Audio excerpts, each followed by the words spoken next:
Hi, this is Chris Hoy. Thank you for joining me on Create with Chris. Door hangers are top of the list for popular home decor projects, and I've been having so much fun painting these new multi-piece welcome signs. Today I will be sharing how to create this awesome rooster plaque using simple strokes to make it look amazing. Plus, as an added bonus, you have a choice of 2 different backgrounds.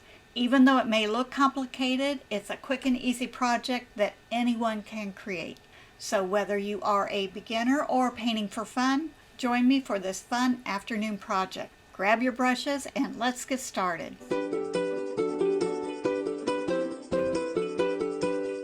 Before we begin, I take all the pieces off and seal each one with multi-purpose sealer. It just gives it a really good base, allows the paint to flow on nice and smooth. Also makes it a little bit more gentle for your brushes. Started base coating this with raw sienna and a filbert. I think it's a number 8 filbert. Took too long, so I switched over to my 3/4 inch oval wash. And by using a bigger brush, it just gives a much smoother, more even coverage. Raw sienna is a little bit on the translucent side, so it will show brush strokes easily. I want to create the look of feathers, so I'm loading that number 8 filbert with warm white. The underneath base coat is still a little bit damp, so I can, as I'm pulling the paint, warm white paint over top, it's blending into the underneath, which gives it a really nice, almost a layered effect. If you've lost your underneath color, if it's dried completely, just put a little bit on and let it tack up and then continue. I'm applying the paint in the same direction as the feathers. And my light source is top left, so keep that in mind. My top left side of everything's going to be just a little more bright. Taking my brush, I'm smoothing it out, but I still want to maintain that look of brushstroke feathers. And I've switched over to my number 5 Radical Round, and this is Snow White. It's going to be a little bit brighter. At this point, I haven't decided if I want him to be a white rooster or whether I'm going to maintain that golden color to his feathers. And I'm just stroking. It's almost like the story of the baby bear, Goldilocks and the 3 bears. If you get too much paint on your brush, it's not going to flow on well. If you don't have enough water, it's not going to flow on well. You need to get it just right so that you still have those drag marks and you can still maintain that not solid coverage. Picking up very, very thin raw sienna and just going over that to tone it down. I think I'm liking that more golden tone for the feathers and blending it in just a little bit. Because I did that, I lost a lot of the brightness at the top left. So I'm loading the toe of my 1/2 inch awesome angle with Snow White to brighten that. Going into a little bit of light cinnamon to darken the neck area and the right side of the face. This is the Waddle, and I did base coat that with Terra Coral, and now I'm using Country Red to float over top of that, and I'm pretty much covering it almost completely. I left that left side just be a little bit brighter.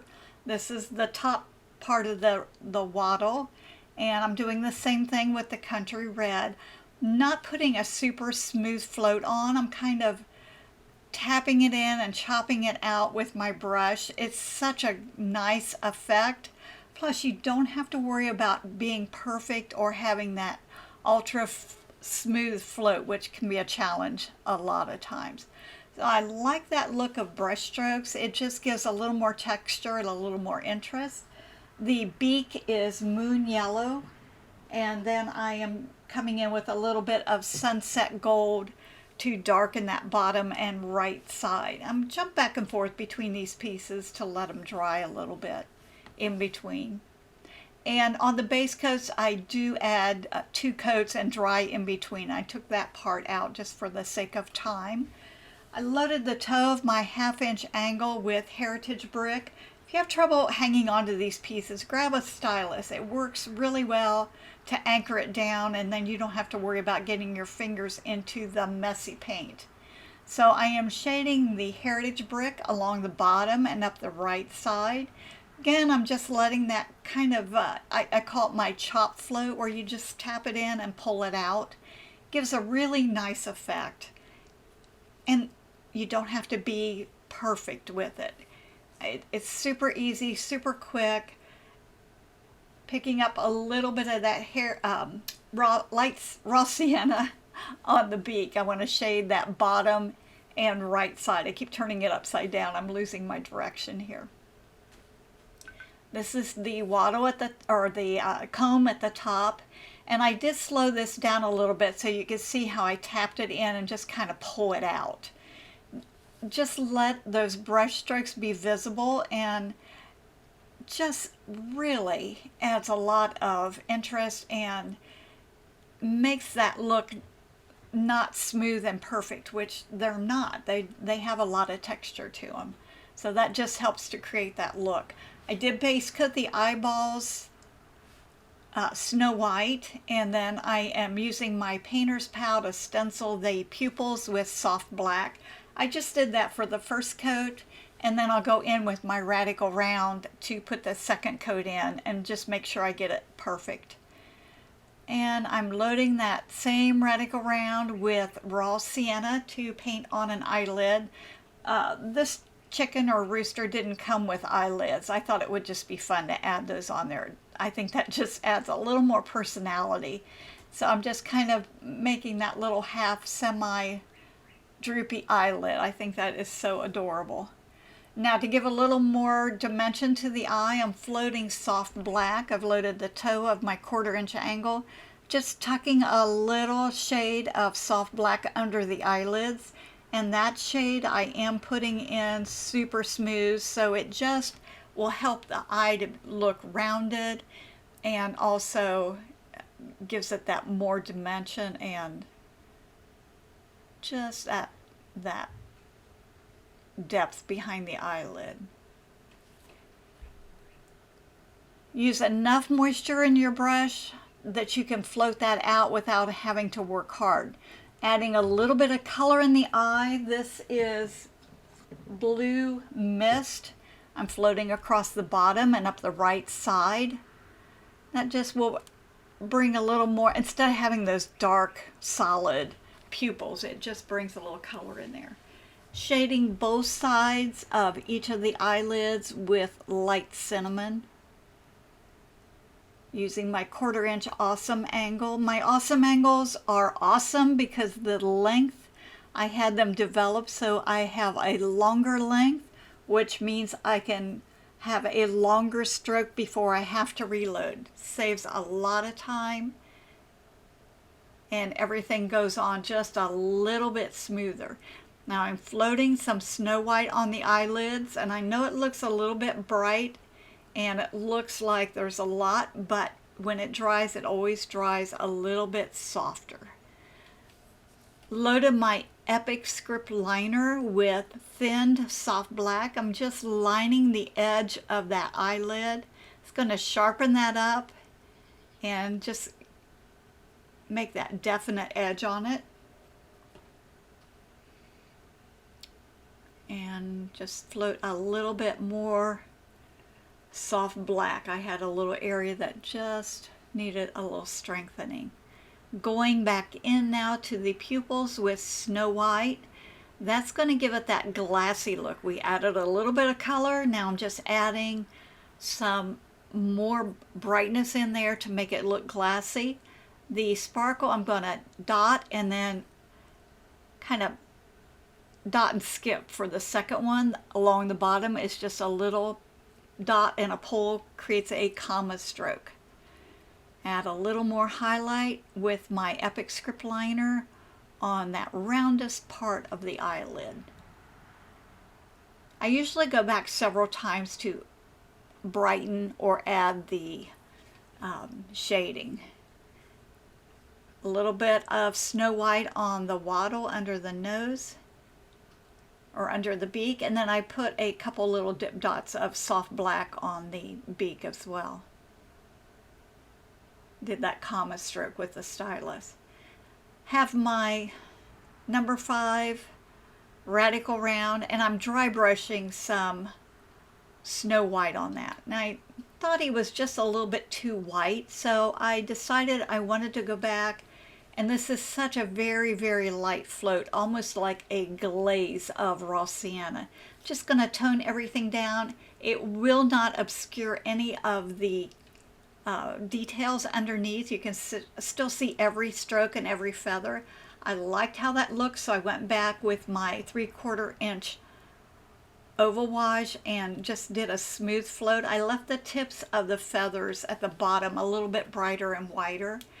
Now I've not glued the face pieces on, but I want to go around and shade around them with light cinnamon, and I'm pulling that down. I'm floating around, but then I pull it down so that it goes into the feathers. See how I pull that edge of the brush down so it doesn't look like a solid float around. And this is his chest area below his head. Want to paint that with moon yellow. I wanted him to be very bright, and tried the oval wash. It was kind of big. Whenever you're painting pieces like this, you need to pull the paint towards the edge so you don't have any drips coming down over the side. I went with my number 5 radical round. That was too small. We're back to Goldilocks and the 3 Bears. So I went to my 1/2 inch awesome angle, and it was just right. So I am base coating the chest area, trying to keep my strokes going in the direction of the feathers. And I don't necessarily have to have 2 base coats because I'm adding a lot of feather work on that. I'm taking some raw sienna, and this is just such an easy float. Just kind of pull it across the bottom, and then I'm staying on the chisel edge, and then just pull it up. So I float across the bottom and then drag it up, drag it up, drag it up. And I slowed this down a little bit so you can see this is with Heritage Brick. Pull it across the bottom and then encourage it up. And just let it be very loose and keep the moisture, plenty of moisture, so you can move that paint around. The paint at the beginning is still damp enough. I can go back and rework it if I need to. So make sure that you keep that paint loose so that you can manipulate it and make it shade or float really easily.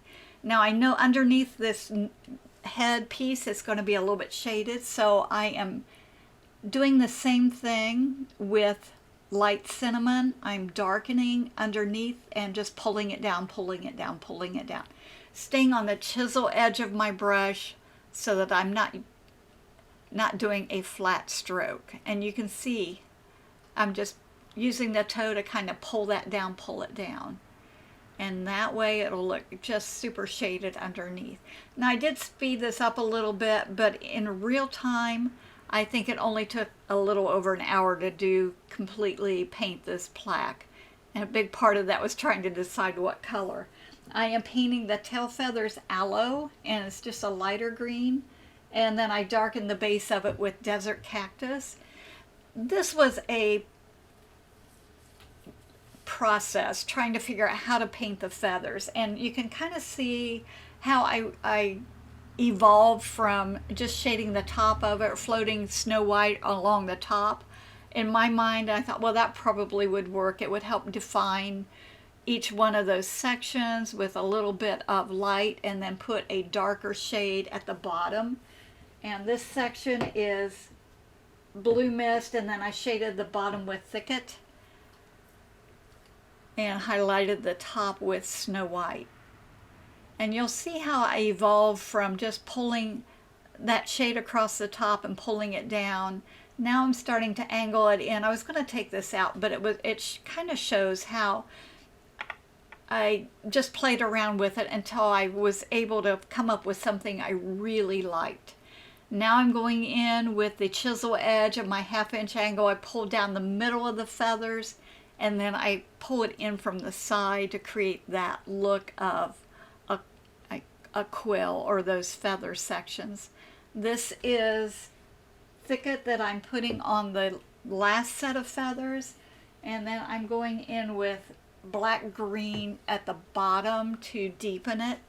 So each set has dark at the bottom, and I decided to go up the center on this, and I liked how that looked, and pull those out from the center. Aha, that's what I decided worked best. So I used the chisel edge of my brush, stay on that toe, and just pull that out. This 1/2 inch awesome angle is awesome because with the length of the bristles, you can do so much.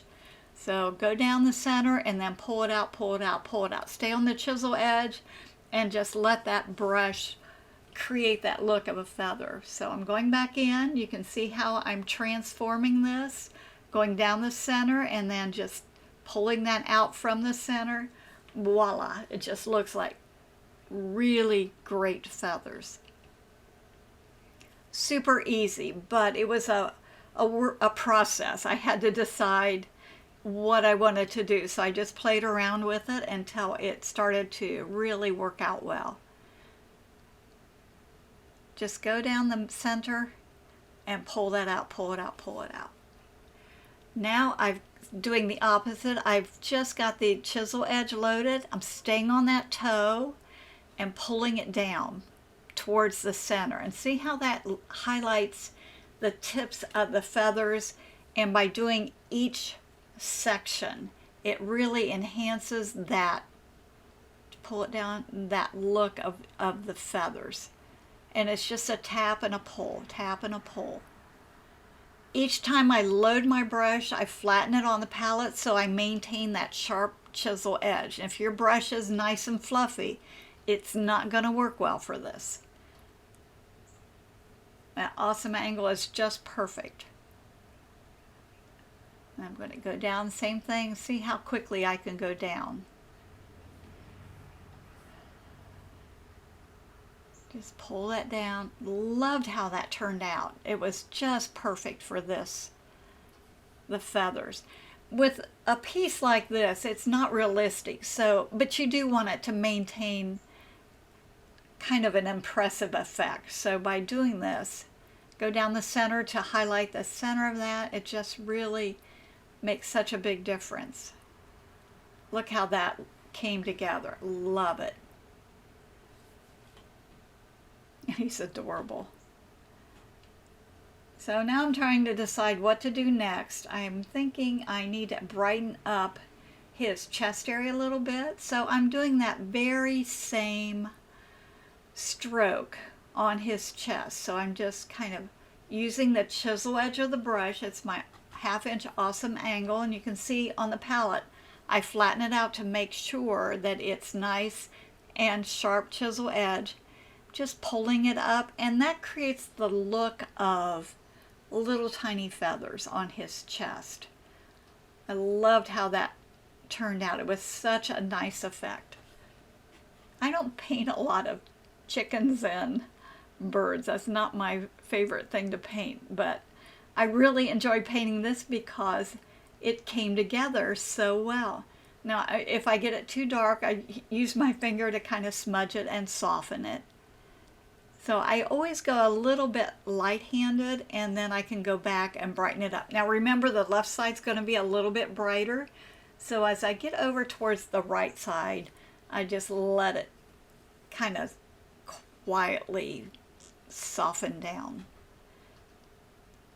The tips of those head feathers were a little bit bright, so I wanted to kind of blend those into the head a little bit.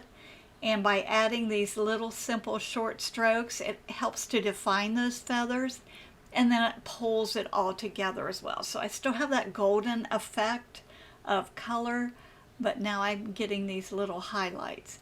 Make sure to keep these strokes following the contour of the head. Don't have them go straight up and down when his head's kind of curved, or when the feathers curve.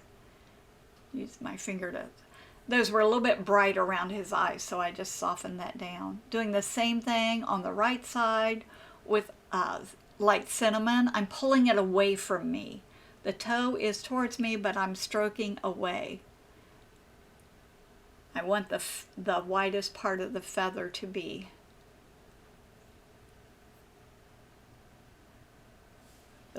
This is the base, and I'm using Blue Mist and my oval wash, 3/4 inch oval wash, just doing a slip slap randomly. And I have no method. I'm just adding color here and there. And then I went in with a little bit of warm white here and there to just soften that color. I want it to transition from light to dark. I want to show a lot of movement, but I use the flat of my brush to slip slap and blend it together, adding a little bit of raw sienna. This is kind of an amazing color because now it's starting to look very earthy. Love that effect. I loaded my texture brush with Snow White, it's just thin a tiny bit, starting from the left side and pulling it across. And then I start from the right side and pull towards the center. That way there's no stop and start marks in the middle of the plaque. Doing the same thing with black green, pulling across from the left to the right, and then I go back from the right and pull it towards the left.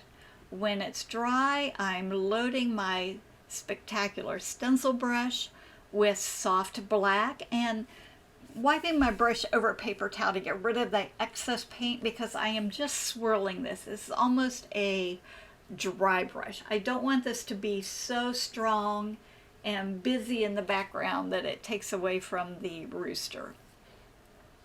Just shift that stencil around until it's completely covered. The base coat on the letters is Terra Coral, and then I'm top coating it with Country Red. Using my number 5 Radical Round, that helps to keep the paint from running down the side edges. I want to keep those nice and clean. Just putting a nice even base coat, and because I put that Terra Coral underneath, it just allows that Country Red to really resonate and be nice and bright. I have Heritage Brick on the toe of my Awesome Angle, and I'm just darkening the bottom, probably third of the letters. Just looks a little more interesting than plain. Now I'm going back with a second coat of the Heritage Brick. I don't put my paint on super heavy. I like to, there's a little bit of that Terra Coral to brighten up that top part. I like for my paint to be nice and light, and I'd rather go back and put 2 coats on very lightly than to have one solid heavy coat. So it transitions from the light to the Country Red down into the Heritage Brick. I thought the chicken wire in the background needed to have a little bit something on it. So I've just loaded my Epic Script liner, and I'm going across just that top ridge and those 2 wraps on each one. I'm not doing everything, just that top ridge and then those 2 sideways diagonal. And it just really adds a lot of dimension. You know, it always amazes me, a little bit of paint makes such a big difference. And I would recommend that you have a little bit of system when you're doing this, because I jumped around and then I kept missing places. I kept seeing places I had missed and had to go back and keep filling, you know, adding a little more here and a little more there. So start in the top left and work your way across, or work your way down, so you know exactly what you've done and what you haven't done. I did leave the rooster in place, so I kind of knew I didn't want to have to do all of them if it was going to be covered up. So I knew where he was positioned, and then I could basically just kind of go around and touch the, you know, the highlights on there. And I decided I needed to add a little bit of sparkle to the letters, so I'm just using my stylus and Snow White to add some dip dots on that. just kind of helps to make them stand out and brighten them up. I know the red's a totally different color than that green background, but it has a lot of the same tones, so sometimes that just blends in. And just a little bit on the eye. Using black green to shade around the outer edge, and when that dried I went back with soft black, and that just helps to kind of frame it in. I love how this turned out, and when I looked at it I was worried about the background blending in with the tail feathers, so I went back and just brightened those top tail feathers with that same stroke on my angle. Now, happy ending choice number 2. When I was doing this, I thought, you know, I wonder what it would look like if that were on a totally different background. So I have, again, it's prepped with multi-purpose sealer, and then I'm using my 1.5" flat to base coat that with soft black. This brush is super soft bristles and it doesn't leave any brush marks. Love it. Going in now with, make sure that you check the holes. Now I have a wood slats on my tabletop, so I kind of even the holes up with the grooves in the boards, and I know that my plaque is even, and then I can take the top of my stencil and line it up with the next board up. So I know that the stencil, the board is even, or the plaque is even, and the stencil is even. Everything's going to be straight up and down. You don't want the chicken wire going kind of at an angle. Doing the same dry brush stencil, but I'm using Snow White. And I'm just making sure that I cover it well. This is not a solid, heavy coverage. This is a dry brush.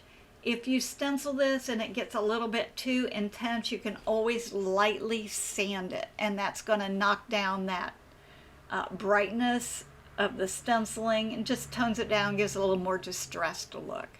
So putting all the pieces on and putting them together, I really like this dark background, and I think it looks absolutely adorable. I varnished all the pieces with Ultra Matte varnish and then glued them in place using quick grip adhesive. Everything I use is listed in the links below, including the surface, pattern, and supplies. I love how it turned out, and think you will too. Let me know if you have any questions or comments. I would love to hear which background you prefer.